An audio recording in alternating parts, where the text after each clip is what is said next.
தோழர்கள் அனைவருக்கும் வணக்கம்.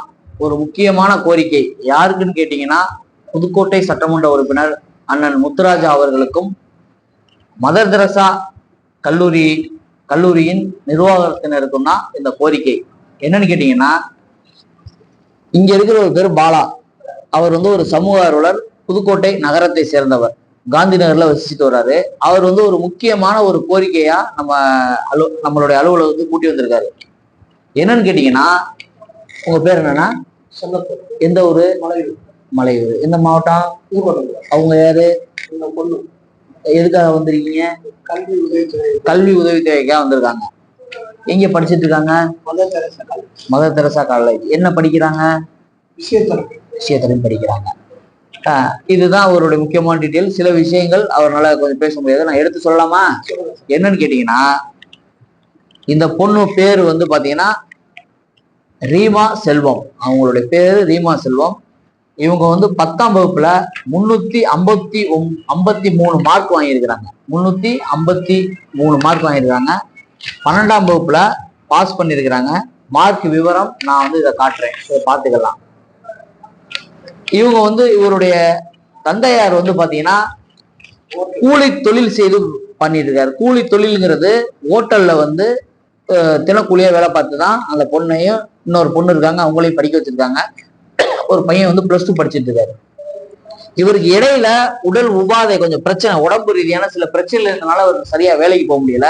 வேலைக்கு போக முடியாத காரணத்தினால இந்த பொண்ணுக்கு வந்து கரெக்டான வந்து பணம் கட்ட முடியல, கல்லூரி கட்ட முடியல. அந்த கல்லூரிக்கு பணம் கட்ட முடியாதனால இப்ப வந்து அந்த பொண்ணோட படிப்பு வந்து தடைபட்டு போச்சு. நாங்க நீல பண்பாட்டு மைய ரீதியாக நிறைய பேருக்கு வந்து கல்வி கட்டணத்துக்கு நாங்க உதவி பண்ணியிருக்கிறோம். முன்பு வந்து பாத்தீங்கன்னா நம்மளுடைய சட்டமன்ற உறுப்பினர் அண்ணன் வந்து முத்துராஜா அவர்களுக்கு ஒரு கோரிக்கை வச்சோம். உடனே வந்து ஒரு தொகை கொடுத்து அவங்கள வந்து உதவி செஞ்சாரு. 2 பேருக்கு செஞ்சிருக்கிறாரு. அதே போல இன்னொரு மாணவர் ஏரோநாட்டிக்கல் படிச்சுட்டு இருக்காரு. அவருக்கு வந்து ஒரு உதவி கேட்டோம். ஒரு இங்க செயல்படக்கூடிய ஒரு பெரிய நிறுவனத்திட்ட அவங்க வந்து முழு தொகையுமே ஏத்துக்கிட்டாங்க. முழு தொகையும் ஏத்திட்டாங்க. அவங்க வந்து நாங்க கட்டணத்தை செலுத்தினதை வெளியில சொல்ல வேண்டாங்கிறதுனால அந்த நிறுவனத்து பேரை நான் சொல்லலை. ஓகேங்களா? இப்ப அந்த நிறுவனத்துக்கும் நம்ம வந்து தகவலை கொடுப்போம், உங்களுடைய படிப்பை ஏத்துக்கிற மாதிரி. அதாவது வந்து இவங்க வந்து இந்து ஆதிதிராவிட வகுப்பை சேர்ந்தவங்க. இவங்க இந்து ஆதிதிராவிட வகுப்பை சேர்ந்தவங்க. நீங்க கேட்கலாம், இந்து ஆதிதிராவிட வகுப்பை சேர்ந்தவங்களுக்கு தான் ஸ்காலர்ஷிப் கொடுக்குறாங்களே மத்திய அரசாங்கம் மாநில அரசாங்கம் நீங்க நினைக்கலாம். மத்திய அரசாங்கம் மாநில அரசாங்கமும் சேர்த்து உங்களுக்கு வந்து 40,000 ரூபாய் ஃபீஸ் கொடுக்குறாங்க. அது உறுதி, அதுல எந்த மாற்று கட்டும் கிடையாது. ஆனா ஒரு வருடத்துக்கு 1,00,000 ரூபாய் அந்த உங்க படிக்கிறது. என்னவா படிக்கிறீங்க? எத்தனை வருடம்? 4 வருடம். 4 வருடத்திற்கு ஒரு வருடத்திற்கு எவ்வளவுமா? 1,25,000. எவ்வளவு ஸ்காலர்ஷிப்? 40,000 ஸ்காலர்ஷிப். இப்ப மீதி தொகை வந்து கிட்டத்தட்ட ஒரு 85,000 ரூபாய் வந்து கல்லூரிக்கு கட்டணும். அந்த கல்லூரிக்கு கட்டாதனால இவங்களா வந்து ஒரு ஐயா நம்மளால கட்ட முடியலையே அப்படின்ட்டு ஒரு மனவேதனைப்பட்டு உங்க கல்லூரிக்கு போகல. நான் சொல்ற உண்மையா? கல்லூரினால உங்களுக்கு தொந்தரவும் இல்லை, கட்ட முடியலை அப்படின்ட்டு போகல. ஆகவே இந்த காணொலியை பார்க்கும் நல் உள்ளங்கள், உங்களுடைய போன் நம்பர் என்ன, அதில் நீங்க தெரிவிக்கலாம். உங்க நம்பரை சொல்லுங்கண்ணா.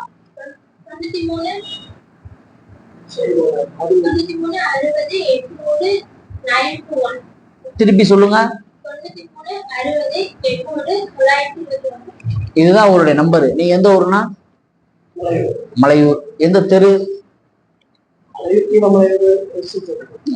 நேரடியா நீங்க அவங்களே நேரடியா வந்து சென்று அவங்களுக்கு என்ன உதவி செய்ய வேண்டுமோ அதை நீங்க செய்யலாம். இல்லாத பட்சத்துக்கு நீங்க வந்து இவருடைய நம்பரை தொடர்பு கொண்டு உங்களுடைய அலுவலகத்துக்கே வர சொல்லி நீங்க உதவி செய்யலாம். முக்கியமாக நாங்கள் வைக்கக்கூடிய அதாவது வந்து எங்க நீலம் பண்பாட்டு மையம் சார்பாக எங்களால் முடிந்த உதவிகளை நிச்சயமா உங்களுக்கு நான் செய்யறோமா? அம்மா, எங்களால முடிந்த உதவிகளை நிச்சயம் செய்யறோம், கண்டிப்பா செய்யறோம். பெருந்தொகை எங்களால செய்ய முடியாதையும் ஏதோ எங்க புதுக்கோட்டை நீலம் பண்பாட்டு மைய ரீதியா ஏதோ சின்ன உதவி செய்யறோம். நீங்க அதை பெற்று படிங்க. மேற்கொண்டு அண்ணன் முத்துராஜா அவர்களுக்கும் மதர் தெரசா நிறுவனத்திற்கு சார்பா அவங்களுக்கும் நாங்க வந்து ஒரு கோரிக்கை வைக்கிறோம். நிச்சயமா நீங்க படிக்கிறதுக்கு ஒரு உறுதுணையா நாங்க எல்லாருமே இருப்போம். அவர் வந்து சமூக ஆர்வலர். இவருடைய பேர் வந்து கருப்பையா. இவர் வந்து GH கருப்பையான்னு அழைப்பாங்க. இவர் மாங்குடி கிராமத்தை சேர்ந்தவர். இவரும் வந்து நிறைய பேருக்கு வந்து உதவிகள் செஞ்சுக்கிட்டு இருக்காரு.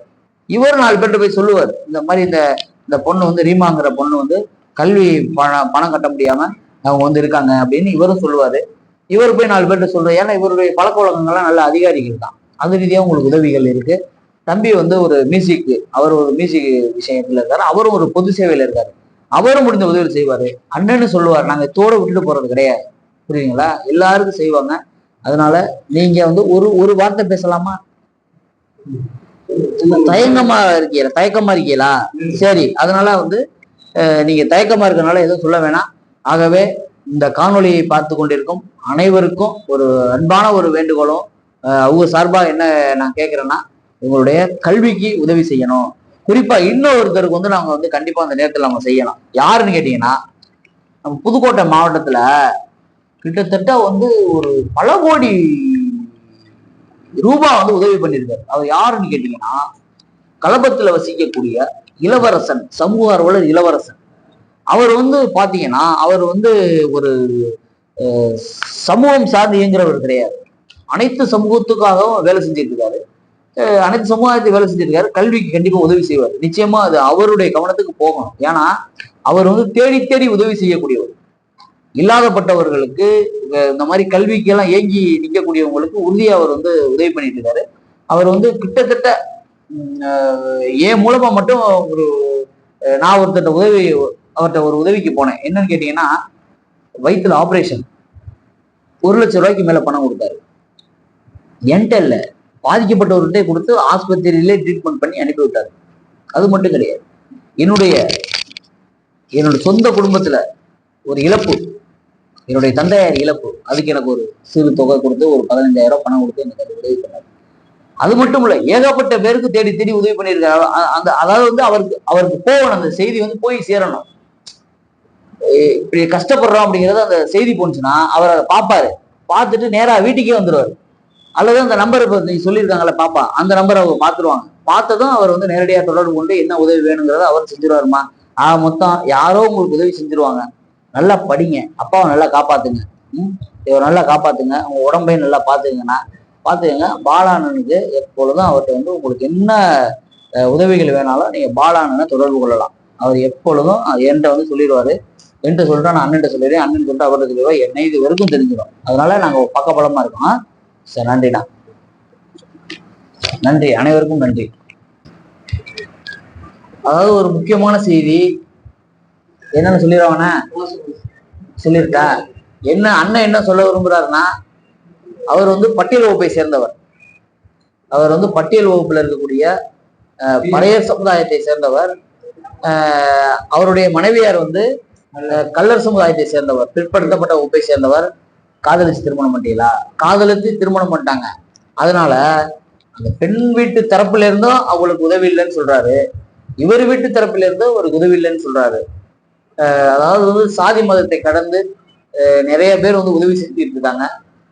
ஆகவே இதையும் ஒரு சூழ்நிலையை எண்ணி அவருடைய படிப்பு, அவர் கேட்கறது வந்து ஒரு ஆடம்பரத்துக்காக இந்த உதவி கேட்கல. அதாவது வந்து கல்வி, என் பொண்ணு நல்லா படிச்சு அது வந்து ஒரு நல்ல ஒரு உயர் பதவிக்கு வரணும் அப்படிங்கிற ஒரு நல்ல நோக்கத்தினால கேட்கறதுனால அவங்கள்ட்ட கேட்டேன். அந்த பாப்பாள்கிட்ட என்ன சொன்னாங்கன்னா, நான் எப்படியாவது கஷ்டப்பட்டு படிச்சு என்னை போன்ற ஏழை எளியவங்களுக்கு அனைவருக்கும் என்னால நான் வந்து அவங்களுடைய கல்வி கட்டணத்தை நான் வந்து செலுத்துவேன், அவங்களுக்கு வந்து நான் படிப்பிக்கிறதுக்கு அவ்வளவு உதவிகள் செய்வேன் அப்படின்னு அந்த பொண்ணு சொல்றாங்க. அதை நினைச்சு பார்க்கும்போது ரொம்ப அண்ணனே ரொம்ப இப்படி இந்த வயசுல இப்படி ஒரு அடுத்தவங்களுக்கு உதவி செய்யணும்னு அந்த பொண்ணுக்கு இவ்வளவு எண்ணம் வந்திருக்கே. கண்டிப்பா அவங்களுக்கு உதவி செஞ்சே ஆகணும், நாமளும் செய்யணும். உதவி செய்யறதுக்கு நம்ம வந்து ஒரு உறுதுணையா இருக்கணும் அப்படின்னு அண்ணன் சொன்னாரு. ஆகவே அதையும் கருத்துல கொண்டுக்கணும் அப்படிங்கிறத எங்களுடைய நோக்கமா இருக்கு.